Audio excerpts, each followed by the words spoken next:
Hey guys, we've asked our 10 RVers how often do they visit their family, even though they're in an RV, how they do it.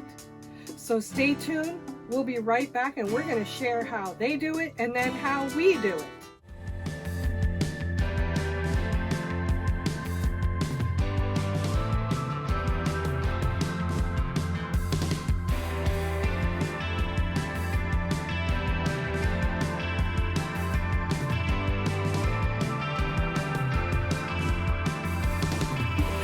Hey guys, welcome back. So let's hear what our RV friends have to say. How often do they go visit family and how do they get there? And then we'll give you our perspective after they're all done. Basically, I go and see my family, which lives in, they all live in New England. And I will either fly or drive. I will prefer to go drive over, and then I can stay there longer. Flying can be kind of expensive because you've got to get into car rentals and all the other things that goes with that kind of a mode of travel.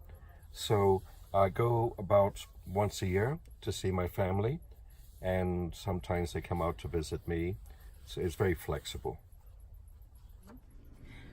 When you're full-time, visiting family can sometimes be a challenge logistically as well as timing. We make a point of visiting family with our rig at Christmas time. So we will drive wherever we are and make our way back to home around Thanksgiving time is when we start kind of moving our way back. But other times during the year, we've actually left our rig in storage and flown home for certain events. And of course, you know, you have family that has moved away from your original home and now all of a sudden you're mobile. We actually see those relatives even more than we used to because we can roll right into their driveway and visit them and have our own little apartment while we're visiting. So that works out really well. And for all our friends and family who we haven't visited, we'll get to you. We're so coming. We're on our way, we swear. Right? So when I want to go visit family, I actually drive. I'm from Central New York originally. I spend most of my time out in the West area, but I have a dog and a cat. So in order to make sure that they're with me, not spend too much money on dog sitting, all of that stuff, we just drive back to New York every year for Christmas. So we go usually around the beginning of the month and we leave around New Year's. And we spend a good solid month with my family. And then I drive back out and spend the rest of the time in the West. Visiting family, I can only go a couple of months without seeing them. Yeah, family's a big part of our lives. I mean, it's as Helen mentioned, these are two combined families with 5 children that I'm bringing to this relationship, and Helen has 6 children, and we enjoy being around them. And it's, you know, we're small enough that they can't come and live with us. So it's fun to be able to go and live close to them, whether it's in their driveway or just somewhere. Each family, we can take them with us because we have enough room for, they have small families, so we can take them with us or just you know, have them meet us someplace. We've just done some amazing you know, let's all meet at the movies, or let's go camping and we show them what glamping looks like. Yeah. So I do a lot of my traveling out in the West and Southwest and maybe the Rocky Mountains. My family's mostly in Texas, and it's not too big of a hassle to go back. You know, it's a day driving, and really it depends on the fuel prices and how long I have to stay there. If I'm going to go back and have 2 or 3 weeks, then it's definitely worth it to drive. It cost me $800 or so round trip to go, usually from Arizona to Texas and back.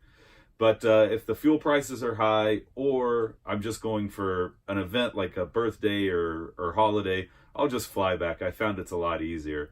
And so far I've had pretty good luck parking my RV rather cheaply at airports. They have long-term storage, and usually if you talk to the ones that are off-site but nearby, they'll let you park for the price of 2 cars or 3 cars. I've done that several times, and it's always a safe and secure place and just makes flying out really easy. So how do we get to where we're going to visit family? I think it's a combination of a lot of things. I'm actually flying out in a few weeks to go deliver my first grandbaby. So normally we drive. This will be my first time to fly, but due to the circumstances, it being winter on the East Coast, I'm definitely flying out. So I think it's going to end up being a combination of everything. When I fly back to the West Coast, we're going to then drive back out there to the East Coast during the spring and summer.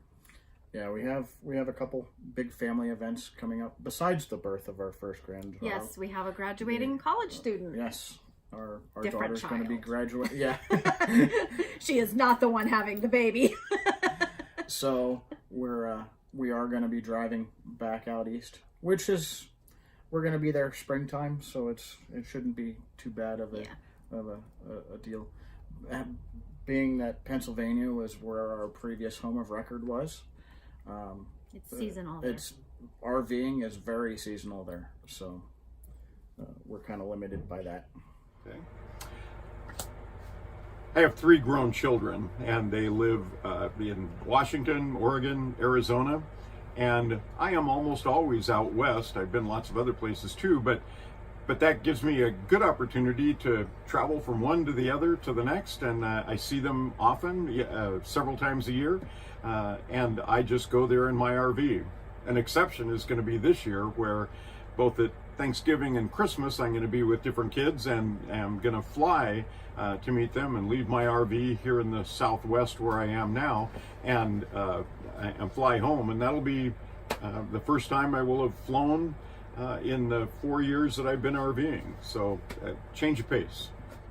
So we're going to talk about family in 2 different ways is how we get to them, because we've got the family we don't ever really see but have gotten to see on the road, which would be a lot of my family. We've just kind of randomly stumbled upon them, as well as like Heather's aunt, where we knew we were kind of going through and went, hey, let's just see them. And so for that, there really isn't anything beyond let's just see somebody when we're there.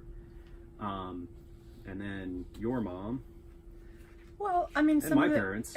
So his parents have traveled to us, and actually in a few weeks they will be traveling to us and staying in the same area as us. They don't stay in our RV, but they spend a few days with us. And we've gone back and even flown at occasion if there's a specific reason, if there's a wedding or something that we have to be someplace and we don't want to take the rig.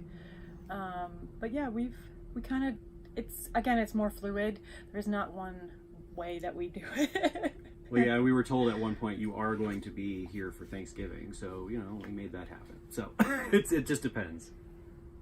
I visit my family about once a year. They live in the Phoenix metro area, so I always end up in the Southwest in the wintertime. So this year I'll be down there for Christmas. And I have family very spread out, Chicago, Austin, and Florida. So typically I fly, and I'll either leave my rig with friends, or I have stored it, but stored it a couple times. Yeah, but I've only driven back to Florida like once, and yeah, I'm really trying not to drive there ever again. It's too far. I stay out west.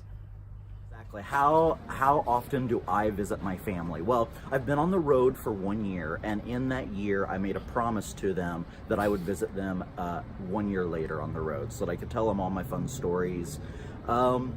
And I had an amazing time doing that, going back home and seeing all my friends and family. And so I'm going to say that that's going to be the average that I'm going to go with in the future, is about once a year I plan on going back there. Now, they all live in the Midwest, and this time I took my van there so that they could see them. I think next time, though, I'll probably just fly. I'm not going to drive. I don't like doing long drives, and so I'm a West Coast boy usually on my travels, so I'll probably just park my van at the airport and fly in.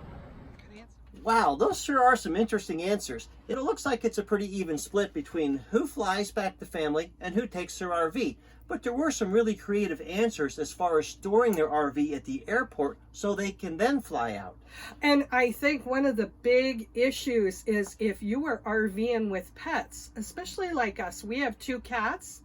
We do not fly with our cats, nor do we board them. They're 2 fickle and special needs cats, so we have to have a little bit different considerations. So what we do is we will situate ourselves. If we have to go far away, for example, Pahrump, Nevada, we go to our favorite RV resort out there, and we will hire someone to come in every day and look in on our girls and feed and scoop their poop and all that, and we'll fly out from Las Vegas, and then we get back and all's well. That's if we can get somebody to do the pet sitting for us. Yes. If we can't do that, then we run kind of a split shift where one will stay with the RV and the kittens, and the other one will fly to family and, you know, do what we need to do, whether it's the birth of a grandchild or a graduation or a wedding or something like that. Right, and Dan's mom lives in Pennsylvania, so either we'll be close enough that Dan can drive the Jeep, or I will be close enough to the kids and fly to South Carolina or even drive. Exactly. And so we could do it that way.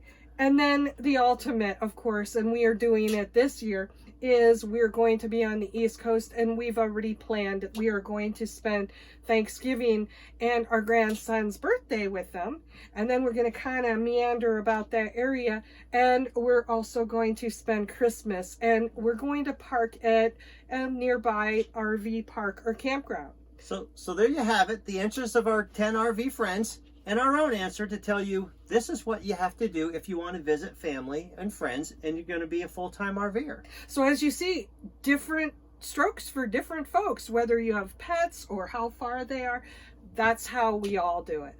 So we thank you for tuning in. Don't forget to hit that little subscribe button there in the bottom corner, and we hope you'll come back, and we've got more from these same 10 RVers. So as we say, underway is the only way.